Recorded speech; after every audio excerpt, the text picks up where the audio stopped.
I'm Bev from almostoffgrid.com, and today I am going to make delicious eggnog fudge for Christmas. This eggnog fudge recipe, trust me, it's really hard to say eggnog fudge quickly. Try it yourself. This fudge recipe is based on my Crumbly Vanilla Fudge recipe that has been on our blog for a while and is one of our most visited and most commented on blog posts. And the reason is because the fudge is crumbly, like I used to like when I was sort of young, compared with the chewy stuff you tend to get now. And judging by the comments, I am not alone. So the ingredients are similar to that, but there are extra goodies added. And we have 100 grams of salted butter. This is Andy's homemade salted butter, so I feel very lucky that I'm making my fudge with his butter, because normally he doesn't let me, but he's not here, so he doesn't know. We've also got 350 grams of granulated sugar. Any old sugar will do, it's just white standard stuff. 300 mils of full fat milk. I always use Long Life because I've always got it. I'm quite sure regular milk will work, but I always use Long Life, so that's what I'm doing today. I've also got, or I would need, a teaspoon of vanilla extract. So all those ingredients so far are what I would put in my own normal fudge anyway. On top of that, however, I have got this super funky little vanilla grinder. If you can't find these, then you can just pop a vanilla pod in a grinder, and you've always got a vanilla grinder on hand, because that's all it is. All it is, I don't know if you can see, it's all just bits of vanilla pod all mixed up. Probably the end bits they didn't want, but some mug like me will buy it in a grinder. And then you need a nutmeg as well. You could also use ground nutmeg, but I love grating nutmeg because I'm a weirdo. So you will need about 1/8 of a teaspoon of nutmeg, so not a huge amount, but I'm going to grate mine and guesstimate it. So, oh, sorry, a bit important over here, brandy. Now you will notice this brandy is not standard brandy bottle. We made this. No, we haven't got a dodgy still going on in our house. This is vodka mixed with top shelf Napoleon brandy flavouring. Nobody in this house drinks brandy, so we always make our own from vodka when we're going to make recipes like this. I highly recommend, if you don't drink brandy, you do the same. And there is at least one other video on this channel of us making top shelf spirits with vodka. For example, we make our own Irish whiskey with vodka with a flavouring like this, so that we can make homemade Irish cream, because we never have Irish whiskey in the house. So this is the same principle. The idea from our point of view is it's fantastic because you can make exactly as much as you need and you have no waste. So if I'd gone out and bought a bottle of brandy to make this recipe, it would still be sitting here next Christmas. So this is an ideal way of only making what you need. So let's get going. So we are going to put all the ingredients except the vanilla essence and the brandy into this pan and start heating it all up. So, oops, the butter,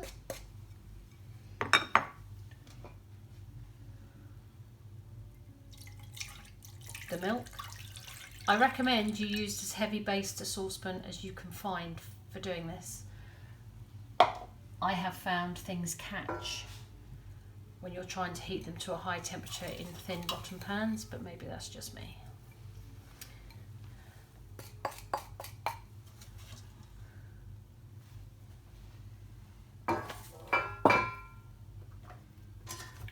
And we're going to do about 1/8 of a teaspoon of nutmeg, so this is a total and utter guesstimate.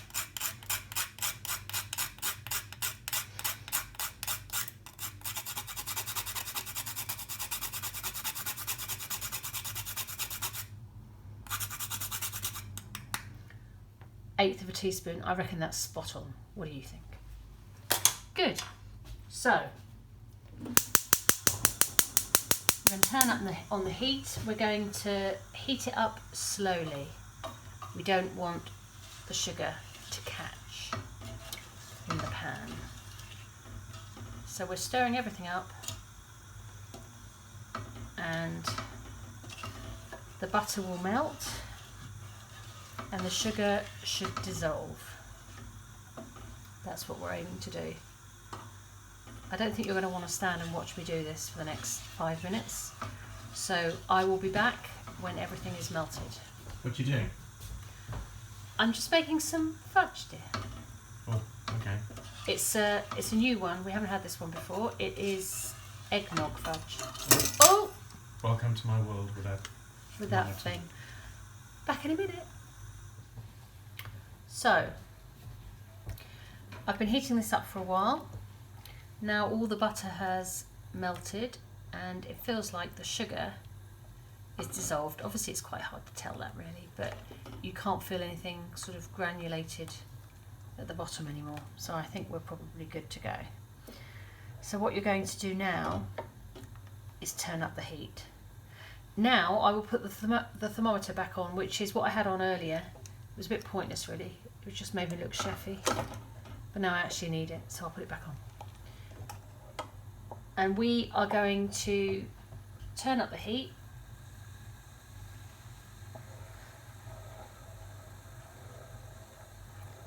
And bring the pan to the boil. When it comes to the boil, because there's sugar in here, it will rise up in the pan. Don't panic, it's supposed to do that. And it makes good YouTube videos. So remain calm and we'll wait for that to happen. So while you're waiting for that to happen, can I ask you something?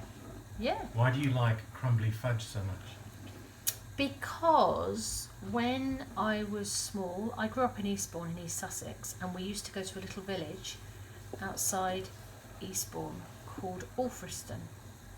And there was a shop in the little high street. It's a very pretty place. It's still very beautiful there, I have to say. There was a shop in the high street that used to sell little bags of crumbly fudge, and it was so yum. Vanilla. I don't think they had other flavours. If they did, I wasn't interested. I only liked vanilla. And at that time.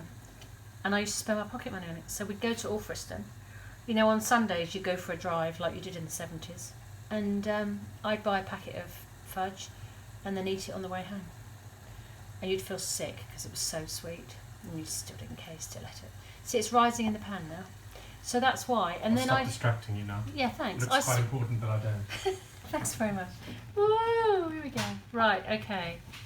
So it's risen in the pan. And now we're aiming to get the temperature up to 115 degrees. I'm using probably not the right thermometer because I've broken my sugar thermometer, but it doesn't matter. Because you can see, you can still go to 115 degrees on here. I got a bit scared there and I turned the heat down too much, so I'm turning it back up again because it has to boil.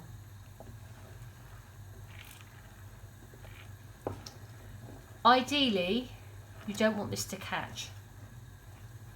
If it catches, the world hasn't ended, okay? I've done it many times and it just means your fudge is a bit browner. It really doesn't matter, as long as it doesn't sort of catch to pieces and you've got burnt stuff all over the place. So again, I'm sure you don't want to stand here and watch me as I get this to 115 degrees, so I'm going to turn off the video and I'll be back in a minute. We're not quite at the magical 115 degrees, but I just wanted to pop in to show you what you're aiming for. So it's boiling, it's crept up the pan, but it's not overflowing, but it isn't down the bottom either. So this way it's just heating up, getting higher and higher, and I'm stirring it occasionally to try and avoid it burning on the bottom of the pan. Dropping in again, we're still going. It's probably been, gosh, at least 5 minutes since I was last videoing. Don't worry, okay, the temperature goes up quite quickly and then it slows right down. So we're just about at 110, but it's probably taken about 3 minutes to go up 1 degree. When we get this high, it suddenly slows right down. Don't be tempted to take it off the heat early thinking there's something wrong with your thermometer or something, because then the fudge won't work. Just keep going until it's 115 degrees on your thermometer. I'm back. We're at about 111 now. It's another at least 3 minutes since I last spoke to you. But you will notice now that although we're not quite there, it is changing. The liquid is not rising up the pan anymore. It's sort of gone down. As the temperature's going up, it's sort of lower in the pan. And this is the it could catch phase. So I tend to keep popping a spoon in there and giving it a bit of a stir just to make sure it doesn't catch. Back in a minute. So all of a sudden it's gone. Can you see? The thermometer has suddenly gone up and we've suddenly got brown bits appearing where it's slightly catching on the bottom of the pan. Bearing in mind, it doesn't actually matter what colour it is within reason. Some of this is just caramelised sugar with the high temperature. So I'm going to turn off the heat.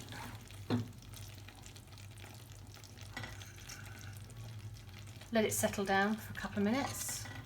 Chucking in cold vanilla and brandy at this point is not a good idea because all it'll do is just rise up the pan. So I'm going to get all my cork bits mixed in. And don't worry about those. Trust me, that will all get fixed later. Take it off the ring. Move the camera, hadn't I? Get it off the ring so it starts calming down.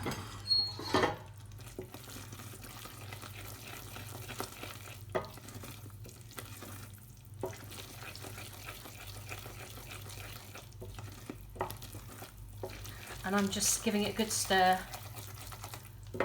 to try and speed up the cooling down before I add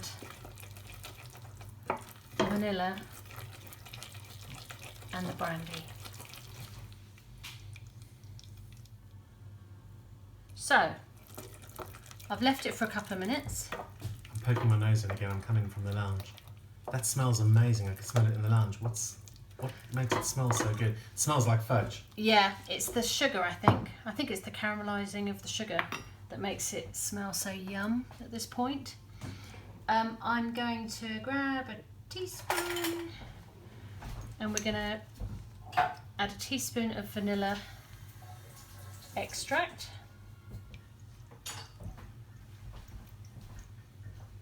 This is the slowest bottle in the world, so I'm going to cheat. There, that's about a teaspoon, don't you think? I reckon that's a teaspoon. And then we're going to add a tablespoon of brandy. Oh, it's our homemade brandy. It is. There's no point in buying a bottle of brandy when we only ever use it for things like this. And brandy butter. And brandy butter, absolutely. With homemade butter, yum. We should video about that, yeah. We should. Right, so I've added the vanilla and the brandy, and now I need to stand here and mix it with a wooden spoon for a long time. How long is a long time? At least 5 minutes, which I know doesn't sound very long, but it is when you're stirring it with a wooden spoon. Now, in theory, I could use a hand whisk for this, but I have never ever done it that way. The main reason I don't do it that way is because when it suddenly goes, the texture changes, which the consistency of this will change at some point to tell me that I can stop. If I do it with a hand mixer, I'm not convinced I'd be able to stop quickly enough. But I'd love to stand and watch you do this for 5 minutes, but I think I'll go back to the rugby. Thanks very much. If you want arms like Popeye, make homemade fudge.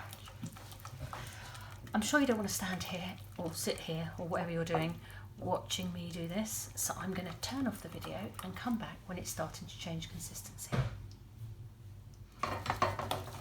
Just dropped in again. I'm still mixing, it hasn't changed yet. When it changes, you'll know.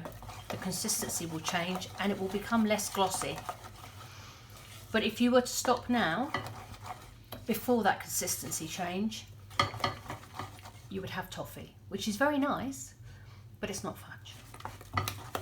Back in a minute. The glossiness is starting to reduce. Can you see? I don't know if you can see. It's quite hard to capture it on a video, but it's starting to become less glossy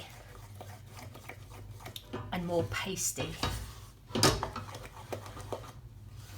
And my arms are telling me, please God, let this be it. But I actually think it is.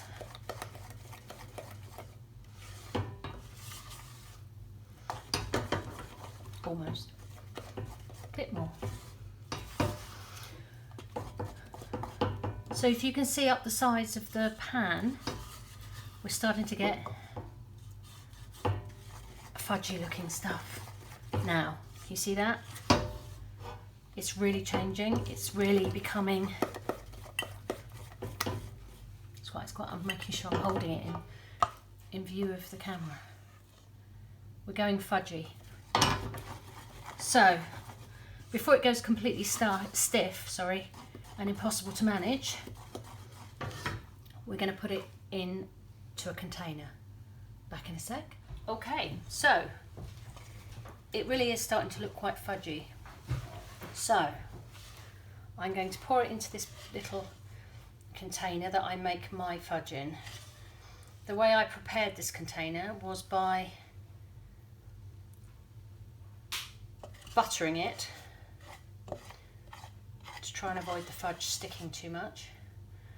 And then you will see I just put a piece of greaseproof paper on the bottom just to sort of help me get it out. Makes it easier later. It's not the end of the world if you don't do that, but it does help. It helps me anyway. So, can you see it's almost going to fudge as I'm doing it? It's suddenly gone. We'll see if we can get some more out of that pan.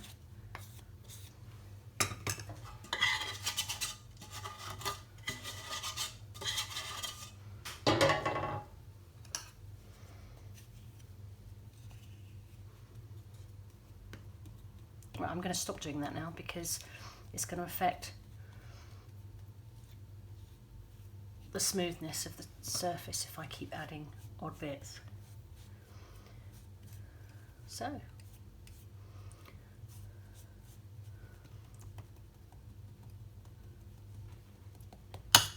I don't need to do this, by the way. It's just very therapeutic, don't you think? Fiddling like this. Right, so that's your fudge. We're going to leave that to go cold before we cut it into squares.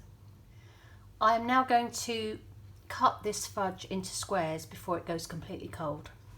I've left it for about 5 minutes since I put it in the dish. And now it's still very soft, as you'll be able to see from the way my knife is behaving.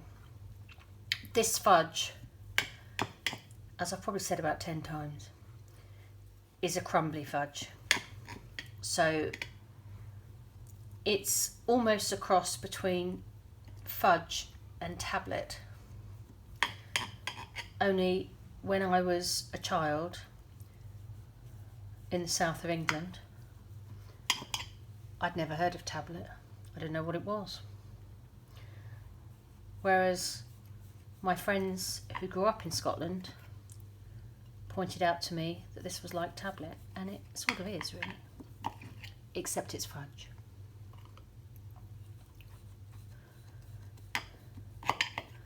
There. I'm going to leave that to go completely cold and then I'll be back. I'm back because I forgot something. It's not yet completely cold and I'm going to grate some more nutmeg over the top. This is what I would do if I was serving up a cup of homemade eggnog, which is the business, by the way, but that's for another day. So,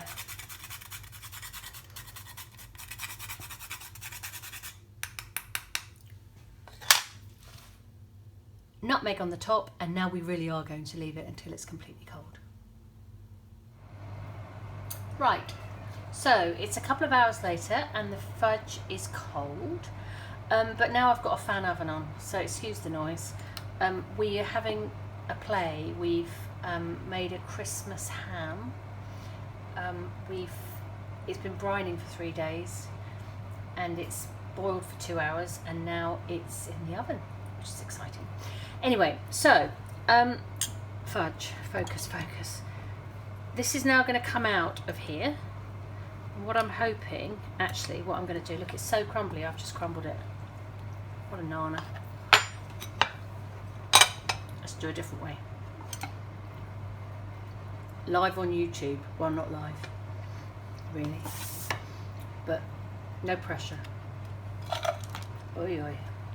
Did you hear that? That sounded like fudge falling out. Look at that! You see, that's why you have this, because it doesn't stick. However, I've just trashed that plate, so hang on, I'll get another one. Blimey, I've just tasted a bit.